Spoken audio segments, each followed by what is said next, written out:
everyone, and welcome to another round of 12 News Weekend. I'm Kariba Devine. Here at 12 News, we strive to bring you the very best journalism in the Valley. That is why each week we'll rewind the tape to show you some of our best stories. Some will make you laugh, some will make you cry, and some will make you feel.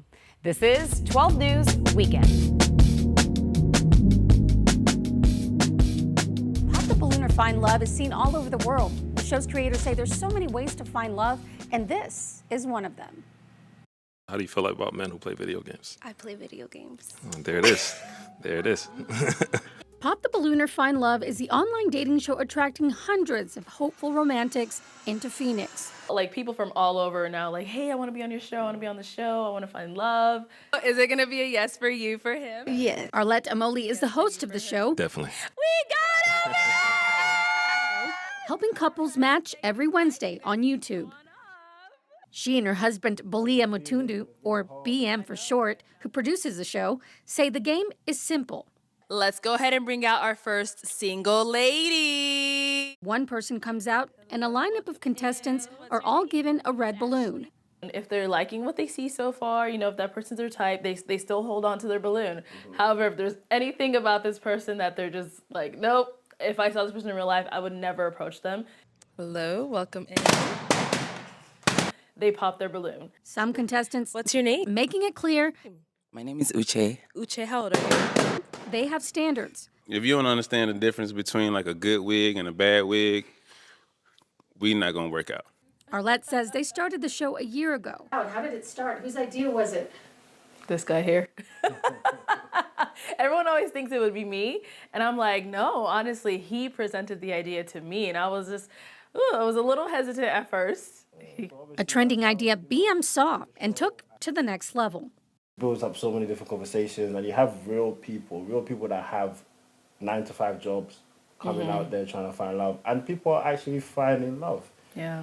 Through their show and their own love story, they say putting yourself out there is key. Go to dating events, go out, meet people. Like me, I met her by traveling. I met her in a different country, and I couldn't have met my woman in the same country that I was in. Offering words of wisdom to those hoping to find that perfect match. Honestly, just be yourself. Be transparent.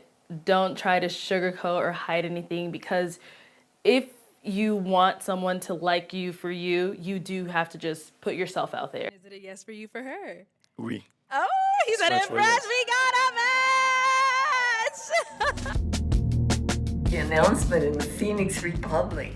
Through the years, Miss Jo Keith weds Robert H. Davis. over more than 7 decades, 1953. Joe and Hutch Davis It's rich looking back. It's so rich. see a life The friendship is just like it's always been. spent next to She's my best friend. friends first. We met at Creighton Grade School here in Phoenix. I was a year behind Hutch. Our families both went to the same church, downtown Phoenix, First Presbyterian Church. And it's still there. We finally said, this is it. We're going to get together. Married 72 years ago this month. We were both 20 when we got married, and our kids were coming right along behind us. It was just that love and camaraderie between the whole 7 of us that kept it going. 5 kids, Baby Julie came into our lives. over 10 years. No challenge. We just did it.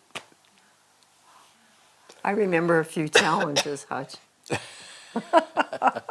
But challenges never meant the end. We could have disagreements and not want to talk to each other, but it was the kids. I mean, we knew we had a good thing going, and I think that would always be what was the joy that held us. With each other, We like to have adventure together, Hutch. Well, Whether it that's- was going that's- and climbing a mountain or driving down a road that we shouldn't have been on. even now into their 90s. When I met Hutch, I just loved to be with him and talk with him. That always just blew my mind that somebody would sit and just talk with me. I just like her personality. She's sweet. Crediting the years. The friendship in the marriage is absolute, got to be saved. It's sacred. That is the glue that makes it work. To friendship and faith. I've always had a God to turn to. Looking forward now. I like to see our kids have as happy a long life as we've had. They deserve it. To year 73, still together. Lucky. Blessed. Yeah. We're thankful to our God, because who can explain it? I can't quite. Colleen Sikora, 12 News. Location plays a huge role when it comes to buying a property, some really looking for that convenience. But in this case, is it too convenient? Is the parking going to be? Yeah, where's the parking going to be? There are plenty of questions. No, I've never seen anything like this before. Surrounding a group of new builds. I was like, this is just so unique, different. That some say are putting the quick in Quick Trip. I guess if you're trying to get a beer late at night and you can't drive, you can walk across the street, but that's about it. I mean, it's just doesn't make any sense. The homes located near El Mirage Road and West Olive Avenue are in the process of being built and are a literal stone's throw away from the gas station and convenience store. To back out of your driveway, you're almost backing into a parking spot at the QT. It doesn't make any sense. The layout has some confused. If the houses that are closest to the building were flipped around 180 and they had a brick wall between the QT parking lot and their backyard, that'd be one thing. But realtor Yareli Orozco says the development's quirkiness, You know, there's a buyer for everything. may bring the appeal. I feel like people are just trying to come up with something different, you know, to see what works in a way, to see if it'll sell. Because in reality, the market right now is, you know, it's kind of harsh. Arizona is huge. It's going to continue to grow. They're going to continue to build homes, and I feel like they're gonna build them wherever they find the spot. Still, as some try and make sense of it, Did you think it out before you actually move forward with the project? they can't help but smile, saying the location, while unusual, is making these homes truly one of a kind. Yeah, I just can't wrap my head around it, honestly. And is definitely something to talk about. Jay Cunningham, 12 News. I see that the Einstein's is all built out. Einstein's is all built out, and what we have coming down here is we actually have a Mexican restaurant. There's 2 different brands that they're actually competing with right now. Peoria Mayor Jason Beck is very excited to show us this new upscale shopping center at 83rd Avenue and Happy Valley Road. It's just part of the growth he's seeing in this part of the city. This is going to be a big, looks like an indoor-outdoor restaurant Indoor restaurant, and then this is a huge play area. So this is really, the whole idea and concept here is an interactive environment for families to really, almost like a Kierland-esque, if you will. Comparing North Peoria to Kierland or even Scottsdale, this part of North Peoria butts right up next to North Phoenix, which is home of Taiwan Semiconductor. At $65 billion, the biggest direct foreign investment ever made in our country. This plant and the businesses that will someday surround it will be home to thousands of high-paying jobs. And even before the building begins in this area, it's experiencing rapid growth. Happy Valley and 83rd Avenue, this is our busiest corner in the Northwest Valley. If you compare that traffic pattern to Mayo and Scottsdale Road, we actually have 5,000 more cars a day on a daily basis. One of the big keys to all this growth is this high-demand land. Peoria has thousands of acres of state trust land within its borders. Again, much of it right next to Taiwan Semiconductor and the Loop 303. But that's not all. The city is helping develop a high-tech zone in a type of partnership with the State Land Trust Department that has never been done before, trying to jumpstart development on this very desirable real estate. What you're doing that's different is normally somebody will come in and buy state trust land with nothing on it. You're putting in sewers and roads and infrastructure and zoning. Absolutely, and entitlements. And what that does is it adds value to every single acre that's out here. And by adding that value, what ends up happening is that money actually goes back to the taxpayer.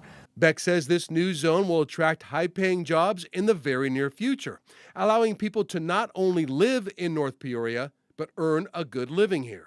Our hope is that we will see anywhere between 15 and 20,000 jobs. As in the background, obviously, is TSMC, where you're seeing the first 2 fabs that are actually being built, and everybody in the state of Arizona knows what TSMC is. And our goal is to get their subcontractors, a lot of the smaller entity companies, tech companies, and defense to really pull in and actually invest in the Northwest Valley.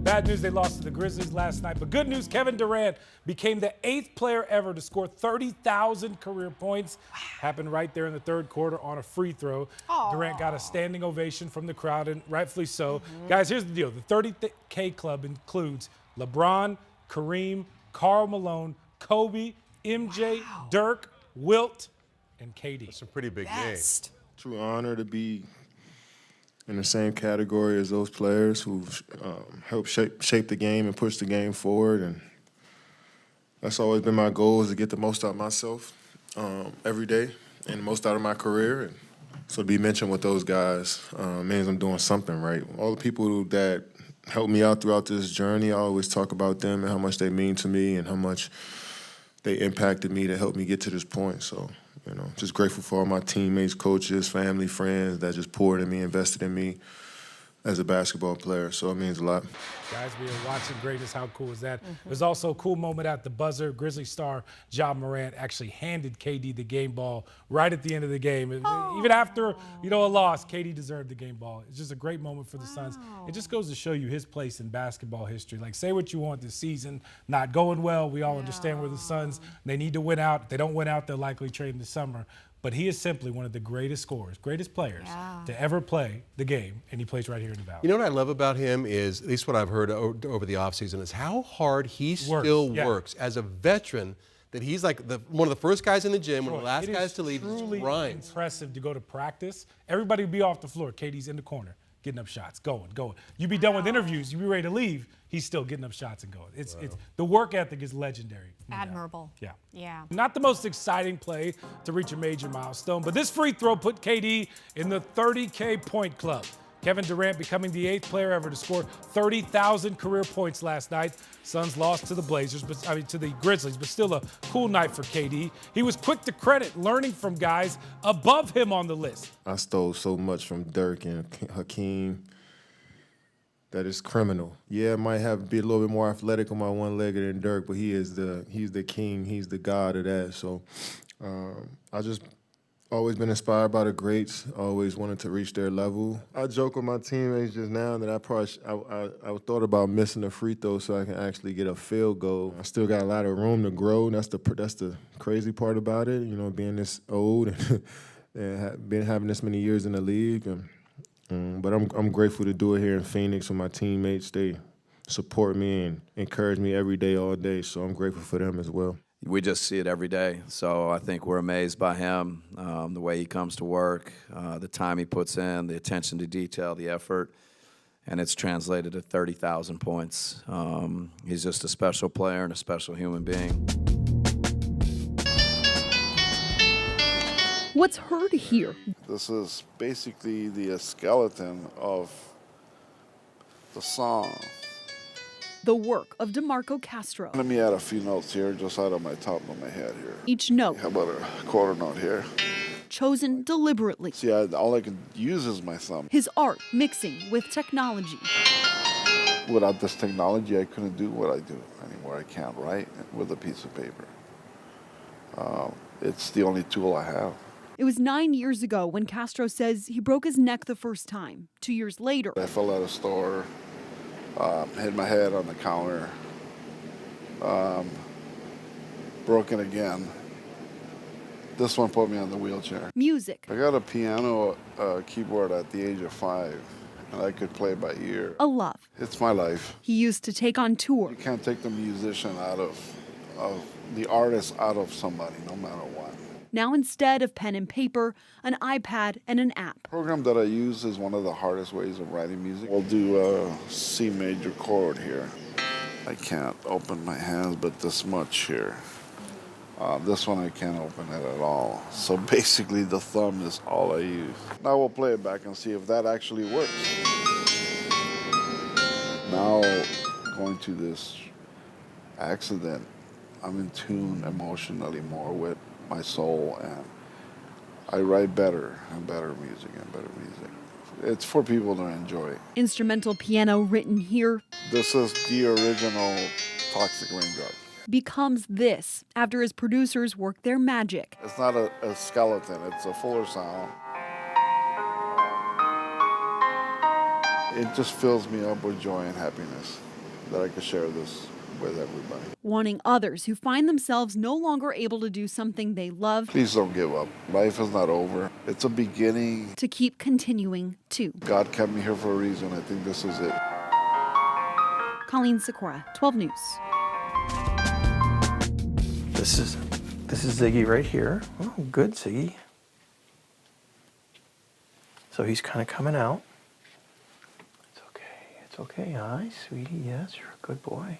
Fearless Kitty Rescue in Fountain Hills helping rehome nearly 24 cats displaced from the LA fires.